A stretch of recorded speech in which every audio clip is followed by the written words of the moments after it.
Drama serial Iqbal के आने वाली एपिसोड बहुत ही सनसनीखेज होने वाली है। क्या बतूल वाकई आशिर की जिंदगी से चली जाएगी? क्या काशान हादिया के इस बच्चे को दुनिया में आने देगा या हादिया को किसी बड़े कदम पर मजबूर कर देगा? दोस्तों, हादिया के मां बनने की खबर सुनकर हादिया खुद भी दिल से खुश नहीं हो पाती। जब काशान को उस खबर का इल्म होता है तो वो शदीद गुस्से में पूरे घर को सर पर उठा लेता है। काशान चीखते हुए अपनी माँ से कहता है, नहीं चाहिए मुझे ये बच्चा, मैं इसे कबूल नहीं करूंगा और ना ही इसे दुनिया में आने दूंगा।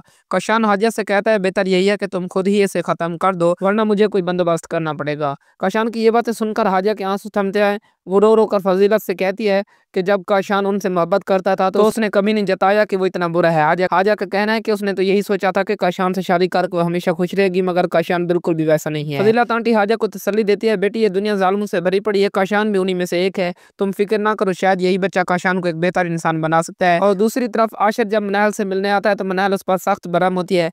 आशिर, अब मुझसे बर्दाश्त नहीं होता कि तुम इतने बुज़दिल कैसे हो सकती हो, आप अपनी माँ से इतना डरते हो, तुमने मुझसे निकाह किया है पर मुझे अपने घर क्यों नहीं ले जाते, कब तक हम चुप चुप कर मिलते रहेंगे? आशिर घबरा कर जवाब देगा कि वो कोशिश कर रहा है। आशिर का खौफ है कि अगर उसने ये सब माँ को बताया तो वो उसे घर से बाहर निकाल देंगी और जायदाद में से कुछ भी नहीं मिलेगा। मनाहल इसरार करती है कि नहीं आशिर, अब मैं तुम्हारी एक नहीं सुनूंगी, कल ही तुम्हारे साथ उस घर में वापस जाऊंगा, और कल का मतलब कल ही है। ये सुनकर आशिर के चेहरे का रंग उड़ जाता है और उसे समझ नहीं आता कि माँ को ये सब कैसे बताया जाए। उधर बतूल सरवत से कहती है कि आप बस कर दें और आशिर से कहें कि वो अपनी पसंद से निकाह कर ले। बतूल का कहना है कि वो रोज़ बरोज़ उसके ताने नहीं सुन सकती और उसकी बर्दाश्त अब खत्म हो चुका है। दोस्तों, ये थी मेरी प्रेडिक्शन, आप अपनी राय कमेंट सेक्शन में ज़रूर दीजिएगा।